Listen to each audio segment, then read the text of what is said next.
আমরা কি করব। আমরা দুইজনই কালকে বলবো বলে বিদায় নিই। আম্মা শুধু বলল আগামীকাল আমরা কক্সবাজার যাব, তোরা কি যেতে চাস নাকি? আমি বললাম না। কান্তা জবাব না দিয়ে চলে যায়। আব্বা আম্মা দুপুরের ফ্লাইটে কক্সবাজার চলে গেলে আমি আর কান্তা বাসায় বসে আছি। তখন কান্তা বলে, ভাইয়া চলো আজ আমরা বাহিরে ডিনার করি। আমি রাজি হতেই কান্তা ধন্যবাদ দিয়ে কাজের মেয়েকে বলে, আমরা রাতে খাবো না আজ, তুই ইচ্ছা করলে ছুটি নিতে পারিস, কালকেও আমরা থাকবো না। আমাদের আগেই কাজের মেয়ে চলে যায় তার স্বামীর বাসায়। আমরা বিকালে বাহির হই ডিনারের জন্য। কান্তা ইচ্ছা করে খুব সুন্দর একটা ড্রেস পরে, দেখতে খুব সুন্দর লাগছিল। ড্রেস দেখে কেউ বলবে না আমি তার ভাই, ভাইয়ের সাথে ডিনার করতে যাচ্ছে। কান্তার চেয়ে থাকা যেন আমার ভালো লাগছে না। কি যেন সে বলতে চায়, কি যেন লুকিয়ে আছে কান্তার ভেতরে। ভাইয়া তুই আমার প্রতি রেগে আছিস? সেটা কিন্তু একটা ফান ছিল, কেমন করে যেন একটু বেশি হয়ে গেল, তাই না? সরি ভাইয়া, বাদ দে সেই কথা।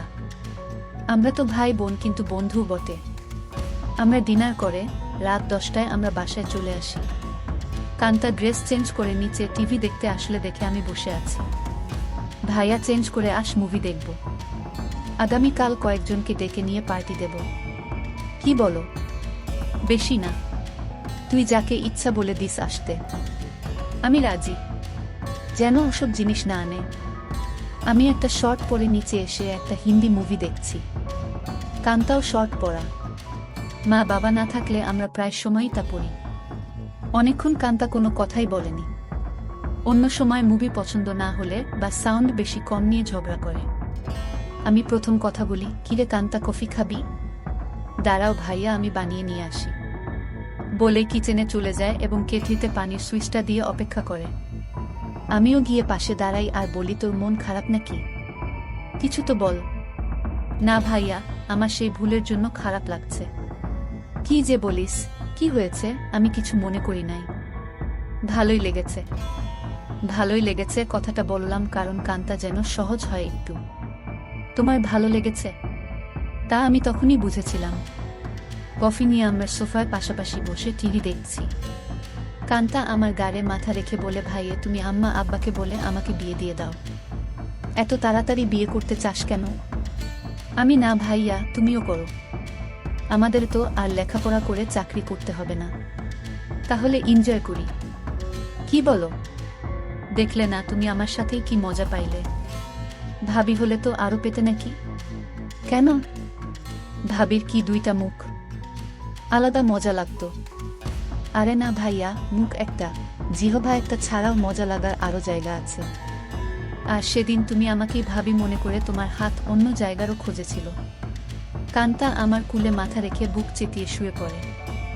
বলছি জলি আপাকে কালকে ডাক দাও আর ইচ্ছে মতো হাতাও।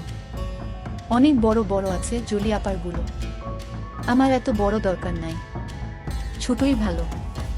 ছোট ভালো বলে আমার গুলির দিকে কুনজরে দেখছো কেন? কি বলছিস? আমি কুনজরে দেখছি তা তুই কি করে বুঝলি? ভাইয়া আমার মাথার নিচের থেকে সংকেত দিচ্ছে। আমি টের পাচ্ছি বলেই হা হা করে হেসে উঠে বসে আর বলে, ভাইয়া আমি এখন জলি আপাকে ফোন দেই। এই ধুপসি মোটা জলি আমার লাগবে না। তোমার কি আমার মতো শুকনা কাঠ পছন্দ? তবে জলি আপা কিন্তু এক্সপার্ট, শুনেছি খুব আনন্দ দেয়। আমাকে অনেক কিছু শিখিয়েছে বলে আমার চোখে চোখ রেখে কেমন একটা ইশারা দেয় আর বলে, তুমি কিন্তু আমার বুকে হাত দিয়েছিলে ভাইয়া সেদিন। কি করছিস কান্তা? তোর কি লজ্জা নাই? কান্তা আজ সব কাজ করতে লাগলো। আমি বললাম, কান্তা তুই কিন্তু অনেক দূর চলে যাচ্ছিস। ভাইয়া আমি অনেক দূর যাচ্ছি না ভাইয়া, এই মুহূর্তে আমার ভালো লাগছে তোমার জিনিসটা ধরে রাখতে, আর সেটাই সত্য। প্লিজ বাধা দিও না।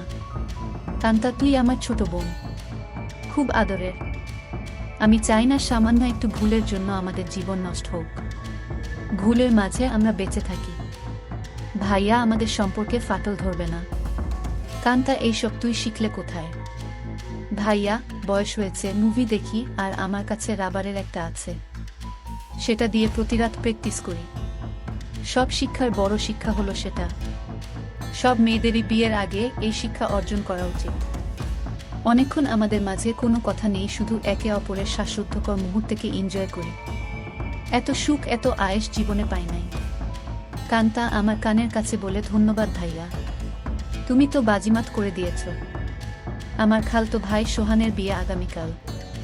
আমরা খালাতো মামাতো ভাই বোন 15 জন, আর সোহান সবার বড়। ভাই 10 জন আর বোন 5 জন। এই প্রথম একজন ভাইয়ের বিয়ে। গত বছর সোহানের বোন লিজার বিয়ে হয়েছে। অনেক আনন্দ ফুর্তি করেছি আমরা। কান্তা আর লিজা আমাদের সকল ম্যানেজমেন্টের দায়িত্ব নিয়েছে। খুব ব্যস্ত। আজও সকাল সকাল চলে গেছে। সোহান ভাইয়াদের ছাদে ডিজে পার্টির আয়োজন হবে আজ রাতে।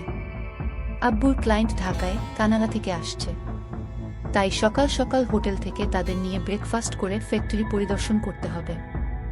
আম্মু অনেক রাগ করেছে, কারণ আম্মু চায় বিয়ের বাড়িতে যেন থাকে। বিয়ের দিন সারাদিন ছুটি আছে বলে আব্বু চলে যায়।